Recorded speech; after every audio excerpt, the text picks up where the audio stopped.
Is Archana and I welcome you all on the English zone channel.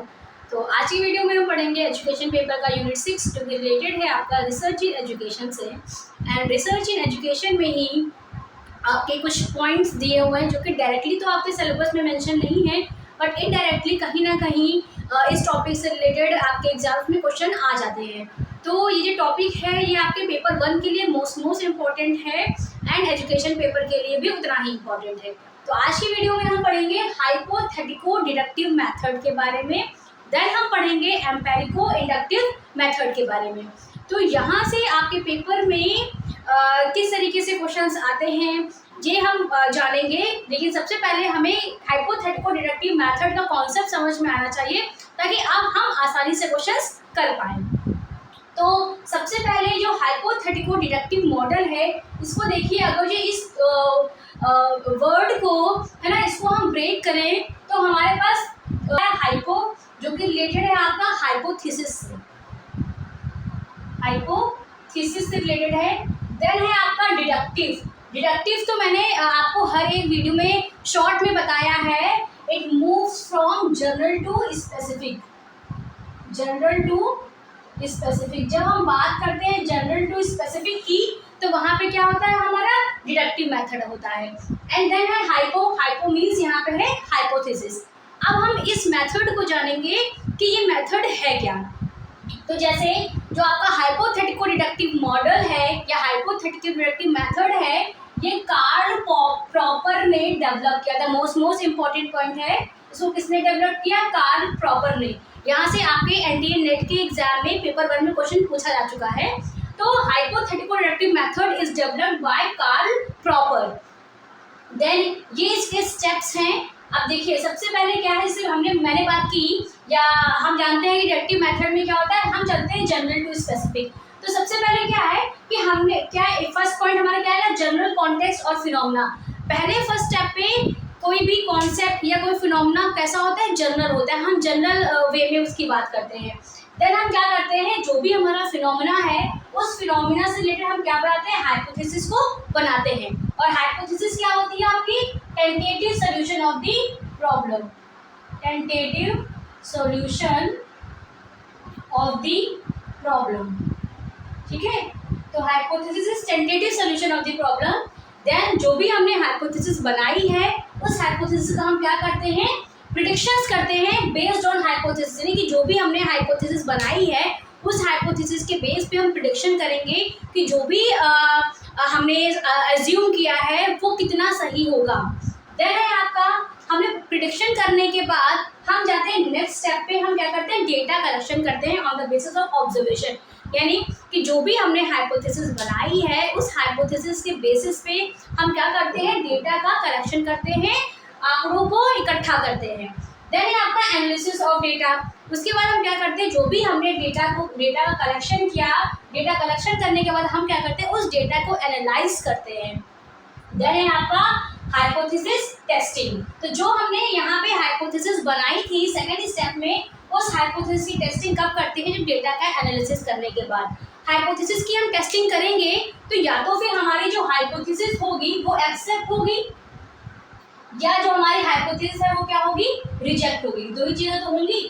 अगर जो हमारी hypothesis accept हो जाएगी तो हम नेक्स्ट स्टेप की तरफ बढ़ जाएंगे, है ना। और अगर जो हमारी हाइपोथेसिस रिजेक्ट होगी तो फिर हम क्या करेंगे, सेकंड स्टेप पे पहुंच जाएंगे, फिर हम हाइपोथेसिस को देखेंगे या हाइपोथेसिस को रिफ्रेम करेंगे, है ना। तो या हमारा फिर क्या है, टेस्टिंग द हाइपोथेसिस। हाइपोथेसिस की टेस्टिंग में या तो हमारी हाइपोथेसिस एक्सेप्ट होगी या हमारी हाइपोथेसिस रिजेक्ट होगी। It is based on the data. Data के बेसिस पे जो भी डेटा हम एनालाइज करेंगे उसके बेसिस पे हम हाइपोथेसिस को टेस्ट करेंगे। देन है आपका, जो भी आपने फिनोमेना था उस फिनोमेना के बेसिस पे आपने क्या किया, हाइपोथेसिस बनाई, हाइपोथेसिस का प्रेडिक्शन किया। देन आपने डेटा कलेक्ट किया, डेटा कलेक्ट करने के बाद डेटा को आपने एनालाइज किया। देन आपने क्या किया, हाइपोथेसिस की टेस्टिंग की। और हाइपोथेसिस की टेस्ट करने के बाद तो फिर आपने एक्सेप्ट हुआ आपकी हाइपोथेसिस या आपकी हाइपोथेसिस रिजेक्ट हुई। अगर जो आपकी हाइपोथेसिस रिजेक्ट होती है तो आप फिर से पहुंच जाते हो सेकंड स्टेप पे, यानी स्टेटिंग द हाइपोथेसिस। अगर जो आपकी हाइपोथेसिस एक्सेप्ट होती है तो जो भी आपने थ्योरी बनाई थी उस थ्योरी को आप क्या करते हो, कंफर्म करते हो कि जो भी आपने थ्योरी बनाई है या थ्योरी बनाई है उसकी आप क्या कर रहे हो, टेस्टिंग ही तो करते हो डिडक्टिव मेथड में। तो आपने कंफर्म कर दिया कि जो थ्योरी बनी थी वो थ्योरी क्या है, बिल्कुल सही थी। तो ये है आपका हाइपोथेटिको डिडक्टिव मेथड, जो कि किसने दिया, कार्ल प्रॉपर ने दिया है।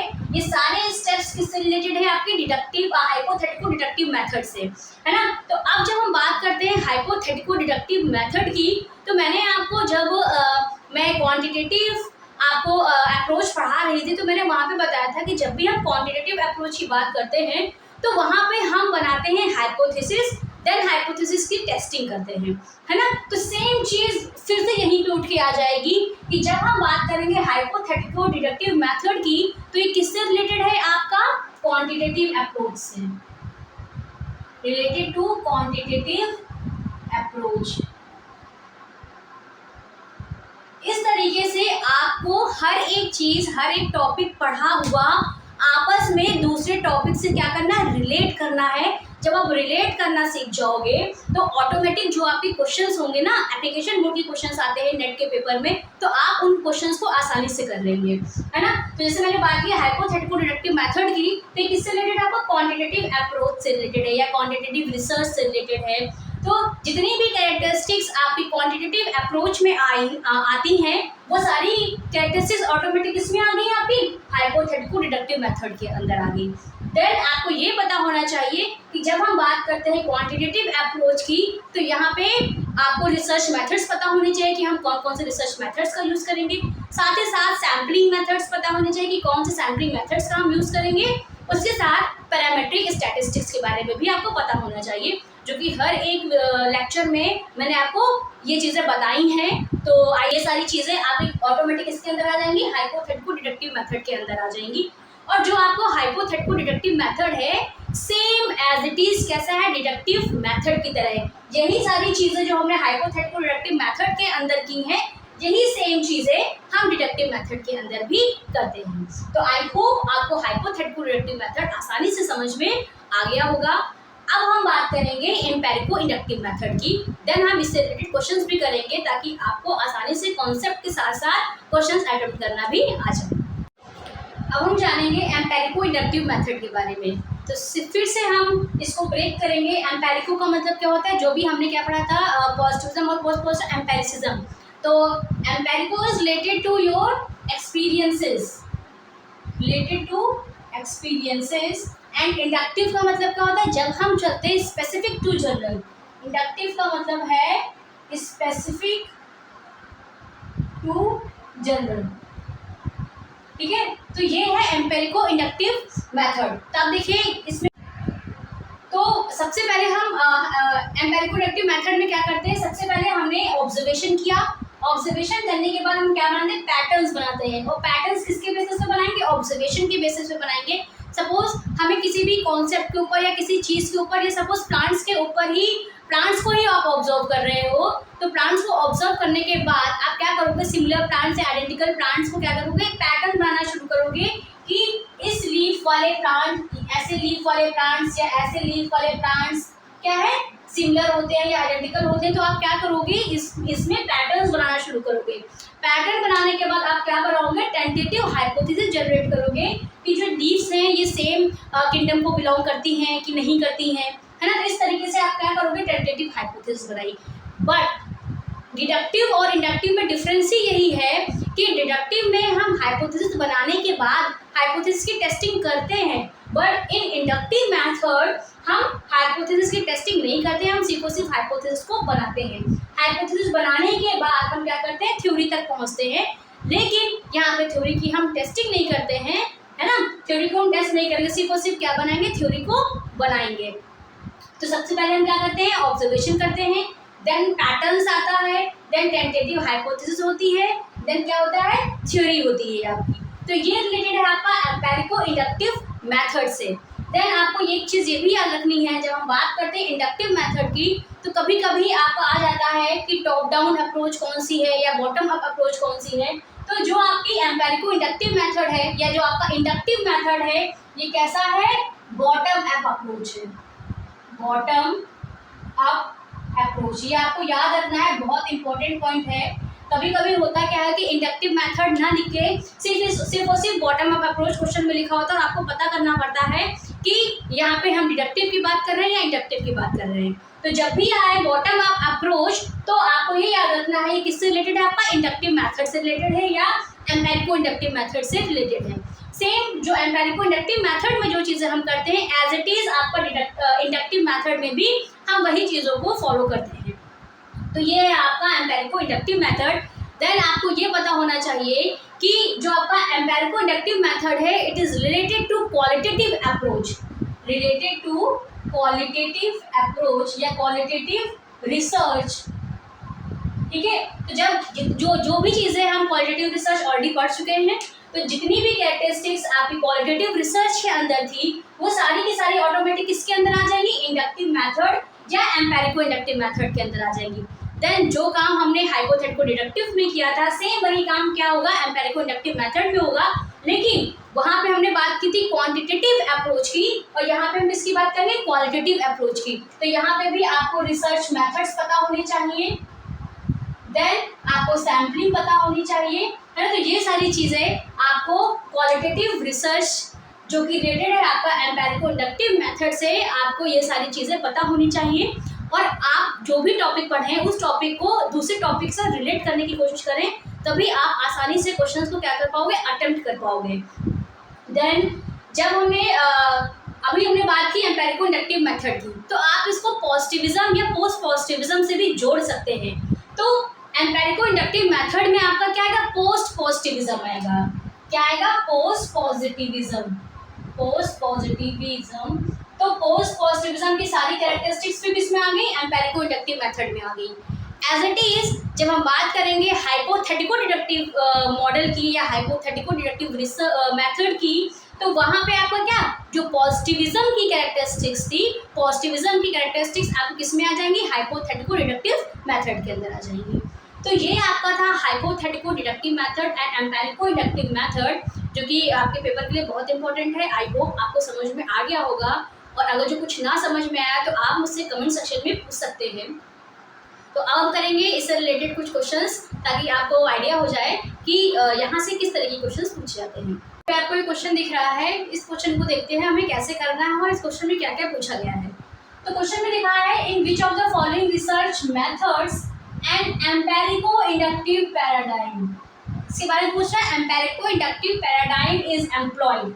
तो यहाँ पे आपके ऑप्शंस दिए हुए हैं, ethnographic proof, case study method, ex post facto method, narrative method and experimental method. तो अभी हमने पढ़ा एम्पिरिको इंडक्टिव पैराडाइम के बारे में, तो हमने ये जाना कि empirico inductive paradigm is related to your qualitative approach.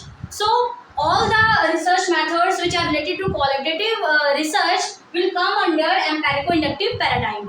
तो अब हमें क्या करना है कि आपको यहाँ से क्वांटिटेटिव अप्रोच वाले या हाइपोथेटिको डिडक्टिव अप्रोच से रिलेटेड जो भी रिसर्च मेथड्स हैं उनको एलिमिनेट करना है। तो आप देखिए कि जो आपका एक्सपेरिमेंटल मेथड है ये किसका है, क्वांटिटेटिव अप्रोच का है या हाइपोथेटिको डिडक्टिव मेथड के अंदर आता है।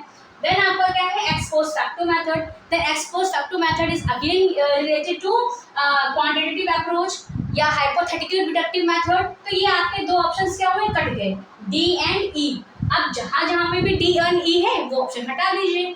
तो देखिए फर्स्ट ऑप्शन में भी आपका ई है, कट गया, सेकंड में डी है, ये भी कट गया, है ना।